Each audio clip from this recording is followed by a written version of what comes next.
What up, guys? This is D-Rock with Mad Hat Gaming here, bringing some cranked gameplay on the map Flooded. Um, it is my second least favorite map. My first least favorite map would be, uh, Stormfront. Just because the spawns in that one. This one, the spawns aren't that bad, but I don't usually get that great of gameplay on here. I do actually go 22 and 8, which is pretty decent. It's almost 3.0 and over 20 kills. So we'll get into it here. There's a bunch of times where I cut down my cranked time limit down to the last, few seconds.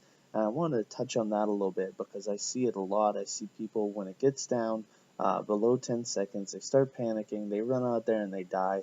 If you die from blowing up or if you die from an enemy, it's the same thing either way. So you might as well, take your time, try and find a kill rather than just running out there blindly.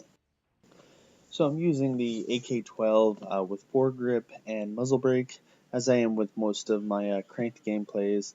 I just like the assault rifle. It has a really good range, and can usually win short range gunfights too. So up here, when you first spawn, they're usually up top. However, no one was up here. Now I know they rushed this side, so I turned around.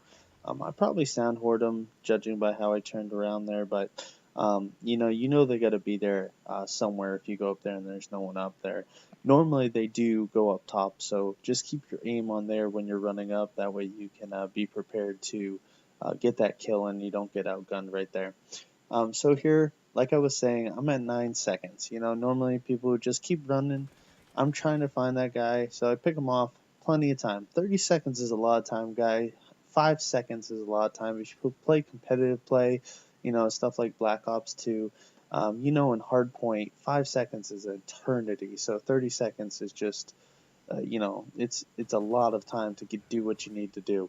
SATCOMs in the waters on this map are actually a really good place to put them. They're really hard to see unless they have that the perk on that they light up so you can see them. Engineer, I don't know what it's called in this game, but so I always recommend if you can put that SATCOM in the water. Your chances of it staying alive are a lot better. So now, speaking of SATCOMs, I actually came across something when I was doing a knifing free-for-all challenge, which is going to be on my YouTube, by the way, guys. It was Sovereign. I went 30 and like 14, won the free-for-all with using a knife only. But one of the perks I actually used on that knifing class was wiretap. If you play free-for-all, you know that people get SATCOMs left and right, and they're all different. So Wiretap lets you use every single person's, whether it be enemies, allies. It lets you use all those SATCOMs that are active on the map. So you don't even need to have waste a SATCOM as a kill streak because if someone puts one down, you're going to be using it.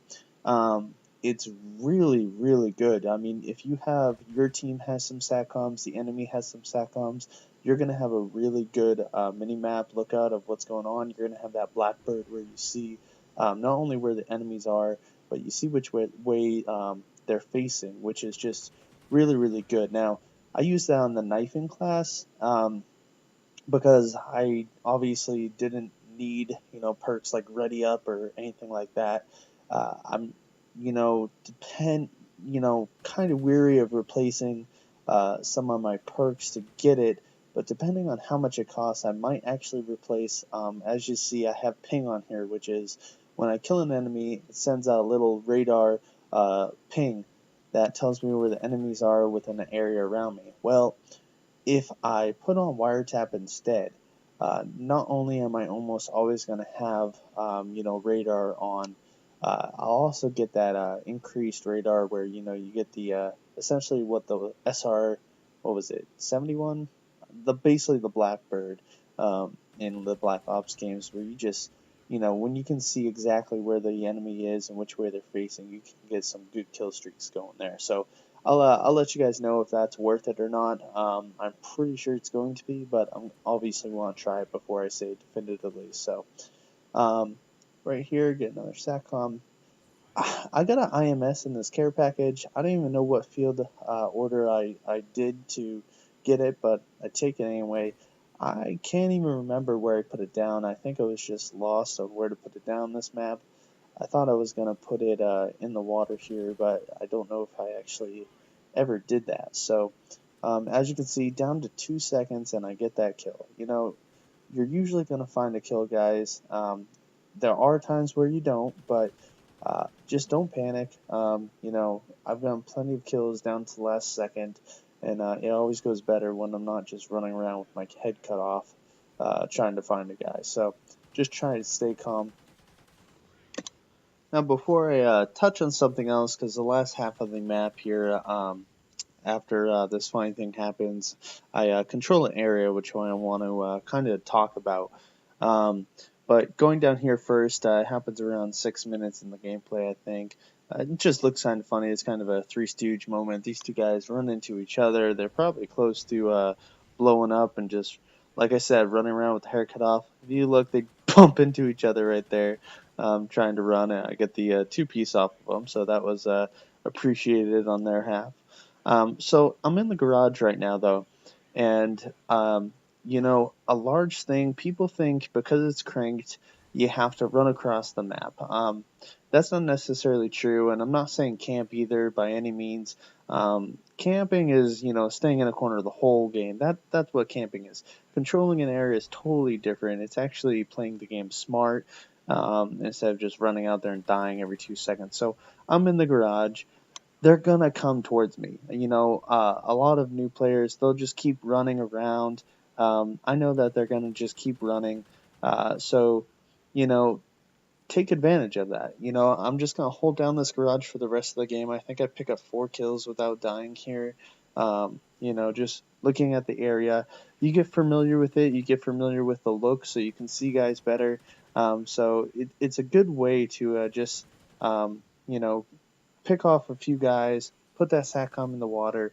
Almost got that 5th guy right there. So as you can see, I do a lot better when I control an area, and most people are going to, because you're not running through the map, you're not flipping the spawns when you do it. So it's a little bit smarter way to play the game is controlling an area. That's essentially how a lot of competitive modes, a lot of the pros do, is they don't camp, but they control an area to play the objectives. So now, granted, this isn't quite an objective game, but you get what I mean.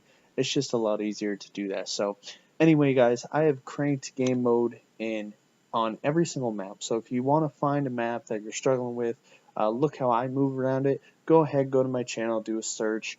This is also on autoplay, so it should play the next video automatically. Please like the videos as you go. Definitely subscribe to my channel. Leave comments if you guys want to see something that I don't have on here. Other than that, guys, enjoy. Thanks.